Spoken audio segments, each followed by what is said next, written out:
ओम शांति। नवरात्रों के उपलक्ष्य में हमने जो बट्टी रखी थी उसमें हम हर रोज एक एक शक्ति के विषय में चर्चा कर रहे हैं। तो 3 शक्तियों के बारे में हम जान चुके हैं। आज चौथी शक्ति है निर्णय शक्ति, पावर ऑफ डिसीजन। इस शक्ति के बारे में वैसे तो सभी जानते हैं कितनी ज़रूरी है यह शक्ति, और सभी अपने हिसाब से अपने जीवन में बार बार निर्णय लेते ही रहते हैं, लेकिन हमें यह कॉन्फिडेंस नहीं होता कि हमारा निर्णय सही है या गलत है। तो कैसे हम निर्णय शक्ति को विकसित करें, कैसे चेक करें, चेंज करें, परखें हर चीज़ को, इस बारे में हम आज समझेंगे। क्योंकि सही निर्णय ही हमारा भविष्य तय करता है, हमारा वर्तमान तय करता है।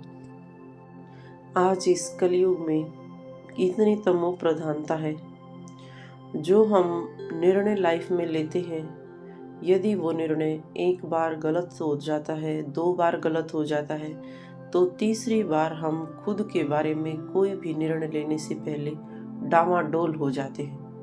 हमें खुद पे कॉन्फिडेंस नहीं रहता कि हम सही हैं या गलत हैं। इसीलिए हम छोटी छोटी बातों में दूसरों से राय लेते हैं, दूसरों की तरफ हमारी बुद्धि भागती है, उससे पूछे, किससे पूछे।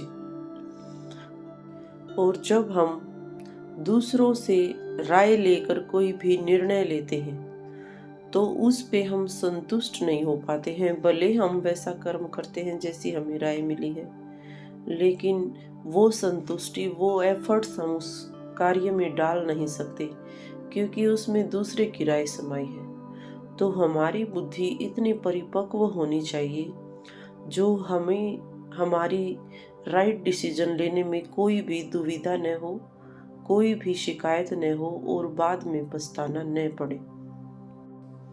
क्योंकि हमारा आज का कर्म, आज का निर्णय ही हमारा भाग्य तय करता है। Our one decision can change our destiny। और यदि हम हमारे जीवन के निर्णय स्वयं लेते हैं, हमें खुद पे विश्वास होता है, तो हम फिर बाद में उन निर्णयों पर पछताते नहीं, क्योंकि हमारा डिसीजन था, हमने किया। यदि इस बार फेलियर हुआ तो भी कोई बात नहीं, हम खुद को संतुष्ट कर सकते हैं, फुल स्टॉप लगा के आगे बढ़ सकते हैं। लेकिन यदि उसमें किसी दूसरे की राय शामिल है तो हम कभी भी संतुष्ट नहीं हो सकते हैं, और यह मलाल हमें हमेशा रहता है कि काश मैं, जैसे मेरी अंतरात्मा बोल रही थी, वैसे निर्णय लेता तो ठीक रहता। ये सब दुविधाओं में आजकल हर कोई आत्मा फंसी हुई है, क्योंकि हमारी आत्मा की शक्ति बहुत कमज़ोर हो चुकी है। तो सबसे पहले हमें एक डिसीजन लेना है हमारे लिए, एक डिसीजन मुझ आत्मा के लिए, और वो निर्णय हम ले चुके हैं। हम अब परमात्मा के बन गए हैं, राजयोग कर रहे हैं। तो बाबा ने मुख्य इस शक्ति को शामिल किया है कि राजयोग करने से यह शक्ति स्वतः हम में भरती जाएगी। इस घोर कलयुग में, इस तमो प्रधानता में, हमने अपनी दिव्य बुद्धि से परमात्मा को पहचान लिया। ये निर्णय भी तो कितना पावरफुल है, कितना सही है। कितनी आत्माएं इस ज्ञान को नहीं समझ पाती और निर्णय नहीं ले पाती कि क्या ठीक है, क्या गलत है। तो परमात्मा को पहचान लिया तो ये तो तय है कि हम एक पावरफुल सोल हैं। हम अपने डिसीजन बहुत अच्छी तरह से लेना जानते हैं, और वैसे भी हम आज तक देखते आए हैं, यदि कोई दूसरा हमसे राय मांगता है तो हम झट से तैयार रहते हैं राय देने के लिए, क्योंकि हम दूर से देख रहे हैं। लेकिन जब हमें खुद की लाइफ के बारे में डिसीजन लेना होता है तो वहाँ पर हम दुविधा में फंस जाते हैं। ऐसा क्यों? दूसरों की लाइफ के बारे में जब हमें इतनी नॉलेज है तो खुद के बारे में क्यों नहीं? इसका अर्थ है कि पहले हमने स्वयं को ही नहीं पहचाना। दूसरों को हम साक्षी होकर देखते हैं, सदा दूसरों पर ही हमारी नज़र रहती है, इसीलिए हम दूसरों के निर्णय ले पाते हैं, झट से राय दे देते हैं और उसमें हम यह चिंता नहीं रखते कि क्या होगा, उसका गलत होगा, ठीक होगा। तो यहाँ हमें चेंज लाने की आवश्यकता है कि हमें डिसीजन दूसरों के लिए नहीं लेना, सिर्फ अपने लिए लेना है। दूसरों को हम सिर्फ राय दे सकते हैं और राय देकर साक्षी हो जाएं कि मेरी यह सलाह है, आगे आप खुद देख लो। डिसीजन केवल फाइनल डिसीजन केवल आपका ही होना चाहिए, ऐसा कह के हमें डिटैच हो जाना चाहिए, क्योंकि यदि हमारे डिसीजन से उसकी लाइफ में कुछ भी नेगेटिव हुआ, गलत हुआ, तो हम उसके कर्म के भागीदार बन जाएंगे, हमेशा के लिए हम उसमें हिस्सेदार हो जाएंगे। और ठीक इसी एग्जाम्पल को खुद पे भी अप्लाई करें। जब हमें हमारा कोई भी निर्णय लेना हो तो थोड़ा साक्षी हो जाए। साक्षीपन की सीट पर बैठकर आदि मध्य अंत को सोचकर कोई भी निर्णय ले तो हमारा कोई भी निर्णय गलत नहीं हो सकता है। और जब हम निर्णय ले लेते हैं तो हम फिर उस पर डटे रहें। भले कुछ वक्त ऐसा लगेगा कि इस वक्त मैं अकेला हूँ, पूरी दुनिया दूसरी साइड है, लेकिन जब हमने एकाग्र होके परमात्मा को याद करके कोई डिसीजन लिया है, उसके बाद हमें डगमगाना नहीं है, स्थिर बुद्धि होकर अपने निर्णय पे डटे रहना है और पूरी शिद्दत से अपने निर्णय पर एफर्ट्स डालने हैं, मेहनत करनी है। तो आज भले हमें सफलता नहीं मिली, लेकिन वह जो डिसीजन था वह हमारे पछतावे का कारण नहीं बनेगा कि हमने कोशिश नहीं करी। और दोबारा से यदि एकाग्र होकर हमने निर्णय लिया है, हमें पता है उसका रिजल्ट ठीक होना है, तो हम उस पे दोबारा से डबल कोशिश से 10 गुना पावर से उसमें लग जाएंगे और हमें सफलता अवश्य ही मिलेगी। अब हमारे देवताई स्वरूप में माँ सरस्वती का एग्जाम्पल दिखाया जाता है कि उनके एक हाथ में ज्ञान वीणा है, एक हाथ में शास्त्र है, एक हाथ में रोजरी माला है और एक हाथ में शंख है। तो ये सब जो उनके अस्त्र हैं, आभूषण हैं, अलंकार हैं, वो यही दिखाते हैं कि उन्होंने अपने जीवन रूपी ज्ञान वीणा खुद बजाई, जीवन रूपी संगीत को खुद निर्धारित किया और वह ज्ञान की देवी कहलाई। तो शास्त्र अर्थात दिव्य बुद्धि से सही परकर ज्ञान के आधार पर उन्होंने अपने जीवन में सत्यता की राह लेते हुए हर कदम में सफलता को पाया। और जो रुद्राक्ष की माला दिखाई है वह इस बात का प्रतीक है कि माला में रहते हुए भी डिटेच, बेशक माला एक बहुत सारे मोती इकट्ठे होकर एक माला बनती है, लेकिन उससे मोती का वजूद खत्म नहीं हो जाता है, मोती मोती ही रहता है। तो जीवन में निर्णय लेने के बाद भले कुछ समय ऐसा आए जहां हम अकेले खड़े हैं, तो सबके साथ हम बुद्धि से जुड़े रहें, सहयोग देते हुए भी अपने वजूद को न खोएं, अपनी लाइफ के डिसीजंस खुद लें, वह कमल आसन पर विराजमान रहें। इस कलयुगी संसार में थोड़ा डिटैच रहें, अपने परमात्मा से जुड़े रहें और अपने लाइफ रूपी डिसीजन में कभी घबराए नहीं, खुद पर पूरा भरोसा रखें और ज्ञान युक्त बुद्धि द्वारा माँ सरस्वती का साक्षात स्वरूप हम बन जाएं। और अब हम जबकि संगम युग पर खड़े हैं, तो संगम युग पर बाबा ने हम बच्चों को बताया है कि ड्रामा संगम युग पर मेरे बच्चों के लिए सिर्फ कल्याणकारी है। तो परमात्मा को साक्षी मान के, ड्रामा को साक्षी मान के निर्णय लेते हुए हम यदि चल रहे हैं तो हमारा कल्याण अवश्य ही होना है। तो अब जो मुख्य पॉइंट्स निकल कर आए वो है साक्षीपन की स्टेज, खुद में विश्वास, परमात्मा में विश्वास, स्थिर बुद्धि होना। और अब अव्यक्त मुरली के हिसाब से हम देखेंगे कि बाबा ने हमें क्या युक्ति बताई है सही निर्णय लेने के लिए। तो यह एक मुरली है 13 नवंबर 1981 की, जिसमें बाबा ने बताया है, जिसका विषय है परखने और निर्णय शक्ति का आधार है साइलेंस की शक्ति।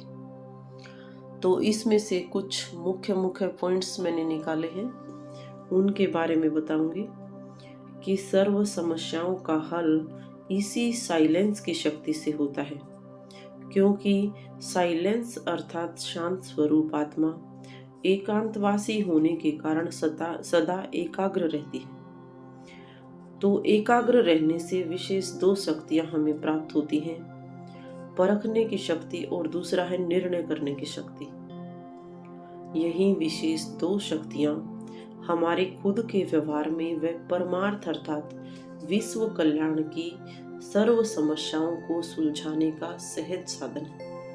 जबकि बाबा ने हमें विश्व कल्याणकारी बनाया है, इतनी पावरफुल स्टेज दी है, तो इस स्टेज पर रहकर भी यदि हम में डिसीजन पावर नहीं होगी तो हम विश्व कल्याण कर ही नहीं सकते, यहाँ तक कि हम खुद का भी कल्याण नहीं कर सकते।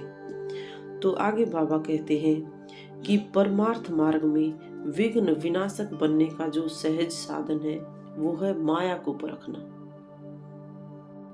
और परखने के बाद निर्णय करना। न परखने के कारण ही भिन्न भिन्न माया के रूपों को हम दूर भगा नहीं सकते। परमार्थी बच्चों के सामने माया भी रॉयल रूप रच के आती है, जिसको परखने के लिए एकाग्रता की शक्ति चाहिए, और एकाग्रता की शक्ति साइलेंस की शक्ति से ही प्राप्त होती है।